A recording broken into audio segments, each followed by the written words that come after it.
नमस्कार, इस मौजूद उत्तर प्रदेश का आपका देवरिया में ये सबको पता है कि आज तमाम जो भाजपा के प्रमुख जो हैं और ओम प्रकाश राजभर की पार्टी से एक महिला शून्य मरा चर्चा के विषय बनी रहती है और अपने समाज की महिलाओं का आवाज़ बुलंद करने के लिए हमेशा लगातार कई वर्षों से काम करते आ रही है। आज वो पार्टी से इस्तीफा दे चुकी हैं और उनके हम आवाज़ पर मिले हैं।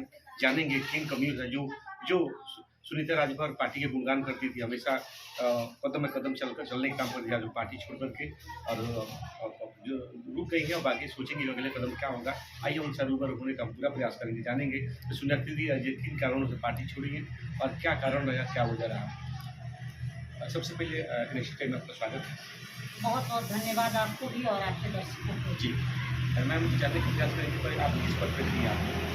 देखिए, मैं स्वर्गीय भारतीय समाज पार्टी की प्रमुख महासचिव थी इसके पूर्व में, और स्वर्गीय भारतीय समाज पार्टी से मैं आज 2 दिन पहले मैंने इस्तीफा दिया है। जी, क्या वजह रहेगी? एक समय था कि अब लंबे समय से आप ओम प्रकाश राजभर जी आज कैबिनेट मंत्री हैं, उनके साथ कदम में कदम चलने का महिलाओं की आवाज़ बुलंद करती रहती हैं। आज क्या वजह रहा? लोगों में चर्चा का विषय बन रहा है, जिले के हर कोने में सुनीता राजभर इस्तीफा दे दिए। क्या वजह रही आपके साथ? वजह बस यही है कि पार्टी अपने नीतियों से भटक करके इस टाइम काम कर रही है। हाँ। और जिस पार्टी स्वर्गीय भारतीय समाज पार्टी जिस नीतियों को लेकर के आज 22 साल पहले पार्टी बनाई गई थी, उस नीतियों से और आज की नीतियों में जमीन आसमान का अंतर है। जी, क्या अंतर दिख रहा है आपको? अंतर देखिए, स्वर्गीय भारतीय समाज पार्टी के बहुत सारे मैनिफेस्टो थे। हाँ। जैसे कि सबसे पहले माननीय नेताजी ने कहा था कि मैं सत्ता शासन में जाऊंगा तो अपने समाज के बेटे बेटियों को पुलिस, दरोगा, इंजीनियर, कलेक्टर, सिपाही बनाऊंगा। और उन्होंने ये भी कहा था कि मैं 50% महिलाओं के आरक्षण की बात करूंगा। उन्होंने ये भी कहा था कि मैं उत्तर प्रदेश में बिजली के बिल को माफ़ करवाऊंगा। उन्होंने ये भी कहा था कि मैं जातिगत जनगणना करवाऊंगा। उन्होंने ये भी कहा था कि मैं 1 से लेकर के स्नातकोत्तर तक फ्री शिक्षा और अनिवार्य शिक्षा करवाऊंगा। इन सारे मुद्दों पे आज माननीय नेताजी खड़े नहीं उतर रहे हैं और इन सारी चीज़ों को लेकर के अब समाज, ये सारे मुद्दे इम्पोर्टेंट थे और आज ये जब मुद्दा नहीं रहा तो फिर उस पार्टी में मेरे रहने का कोई मतलब नहीं बनता है। तो क्या लगा कि जो मंत्री जी मंच के माध्यम से अभी इससे पहले भी मंत्री रह चुके हैं, दूसरी बार मंत्री बने हैं और हमेशा मंच के माध्यम से बलिया में भी महिला सम्मेलन हुआ था, उसमें लग गए थे और वादे भी कि हमारी पार्टी लगातार समाज के हित में काम कर रही है, पिछड़ों के दलितों पे काम कर रही है। तो क्या हमें लगता है कि जो मंत्री जी कहीं अब काम विफल दिख रहा है या काम नहीं होगा? बिल्कुल वो विफल दिखता है, विफल हो ही गया है। हाँ। मुझे जहाँ तक कि मैं समझ पा रही हूँ कि देखिए, उन्होंने जो बलिया में जो कार्यक्रम करा था, उस कार्यक्रम में नहीं, वो बहुत सारे कार्यक्रम में उन्होंने कहा है कि मैं 50% के लिए मैं बात करता हूँ, लेकिन अभी फ़िलहाल आपने देखा होगा कि वो प्रतिनिधि बनाए हैं, अपने पार्टी में बहुत लोगों को प्रतिनिधि बनाए हैं, लेकिन उसमें एक भी महिला प्रतिनिधि नहीं बनी। और जो है कि बहुत सारे ऐसे काम उन्होंने किए जिसमें महिलाओं को कोई तजब्बो ही नहीं दिया गया और बिल्कुल भी महिलाओं को एक बड़ी जिम्मेदारी देकर के कभी धरातल पर उन्होंने उतारा ही नहीं कि नहीं, महिलाएं भी ऐसा काम कर सकती हैं। तो मुझे नहीं लगता है कि वो मतलब बिल्कुल 2 टूक में बात करते हैं कुछ और, कहते हैं कुछ और कर जाते हैं कुछ और। तो मुझे नहीं लगता है कि उनसे आगे चल करके महिलाओं के लिए कुछ हो। मंत्री जी तो कई बार ये भी कहे थे कि नहीं, महिला के समान हमारी पार्टी निरंतर काम करी है, महिलाओं को सबसे अधिक हम सम्मान करते हैं, महिला हमारे हर पद पे कायम रहती हैं, महिला का आवाज़ हमेशा महिलाओं के हर सूत्र में मैं जाता रहता हूँ, हमेशा उनका बयान आता रहता है और हमेशा हर जिले में आके कहते हैं। कहाँ उनकी बातें कहाँ से? एक चीज़ मैं आपको अवगत करा देना चाहती हूँ, जहाँ तक मैं समझ पा रही हूँ कि पार्टी को बने हुए 22-23 साल हो गए और इन लोगों ने कितनी बार चुनाव भी लड़ लिया। 17 में भी चुनाव लड़ा गया, 22 में भी चुनाव लड़ा गया, 17 सीटें मिली थी 22 में हम लोगों को, लेकिन एक भी उसमें महिला प्रत्याशी नहीं थी।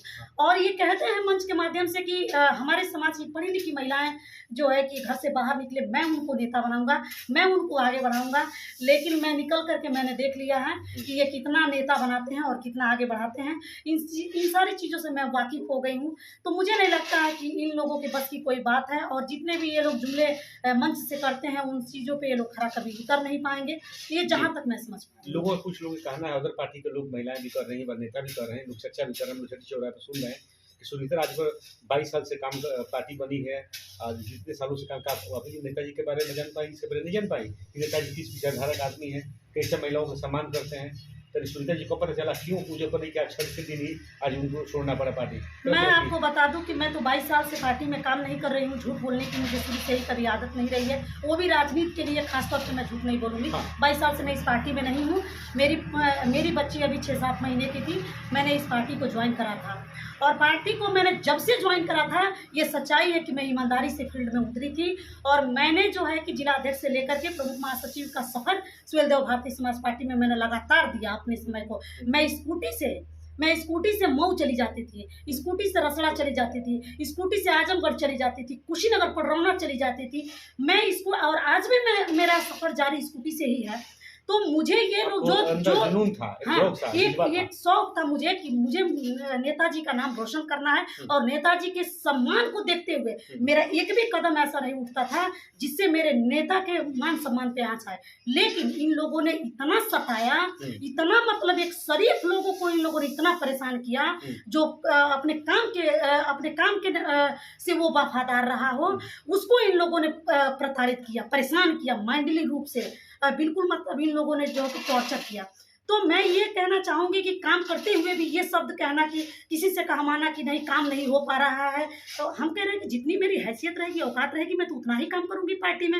और जितना मेरे पास स्कूटी से यहाँ जितना सम्मान मिलता था नेताजी की पार्टी में, नेताजी हम लोग दे देते, अदर पार्टी में उनका सम्मान नहीं मिलेगा। ये कहाँ तक सत्य है? महिलाओं का सम्मान सुहेलदेव समाज पार्टी पर, कहीं पार्टी में सम्मान नहीं दिया जाता है। ऐसा कुछ नहीं है। जहाँ आप काम करेंगे वहाँ आपको सम्मान मिलेगा। और कैसा सम्मान मिलता है ये आपसे मैं क्या बताऊँ। अब मैं कुछ कह नहीं सकती हूँ, इससे ज़्यादा मैं कुछ कैमरे पे कह नहीं सकती हूँ। सम्मान क्या मिलता है वो मुझे बहुत भली बात पता है, और किस तरह से मिलता है वो भी मुझे पता है। तो बहुत सारी चीज़ें मैं नहीं कह पाऊँगी आपको, क्योंकि देखिए बस एक चीज़ मान लीजिए कि शरीफ लोगों का उसमें कोई जगह नहीं है। शराफत से रहने वालों के लिए वहाँ पे कोई जगह नहीं है।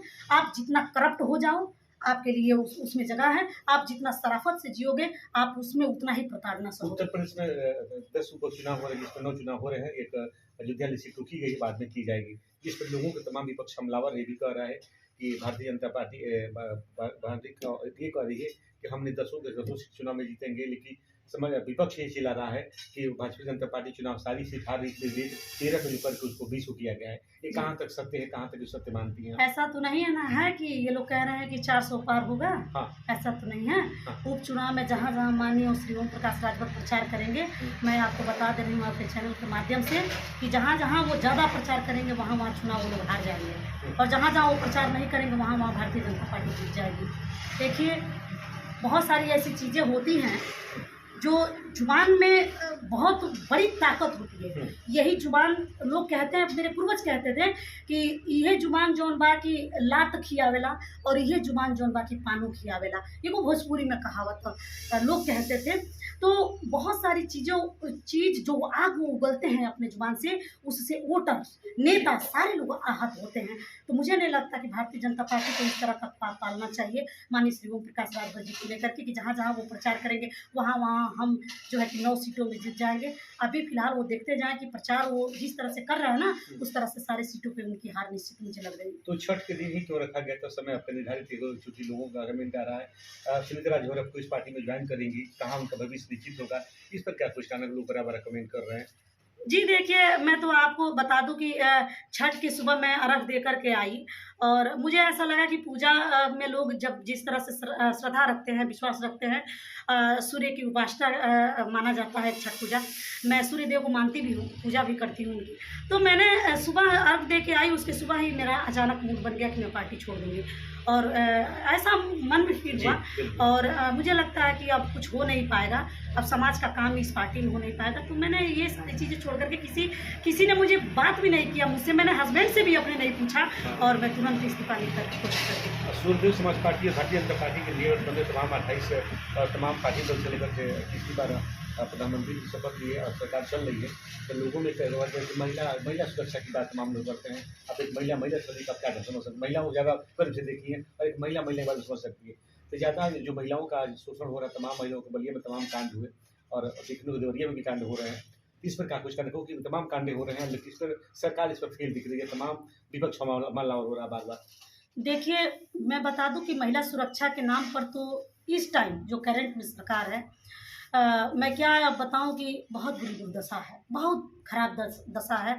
और मैं आपको बता दूं कि पिछले अक्टूबर की मैं बात कर दूं कि महाराजगंज से लेकर के बलिया से लेकर और देवरिया, इन सारे जनपदों से लेकर के कम से कम 6 से 7 सिर्फ राजभर लड़कियों के साथ रेप हुआ, और बोलने वाला कोई नेता नहीं, सारे नेताओं के मुंह में ताला लगा हुआ है। मैं बोलती रह गई फेसबुक के माध्यम से, चिल्लाती रह गई, लेकिन कोई रिस्पांस नहीं, कोई न्याय नहीं।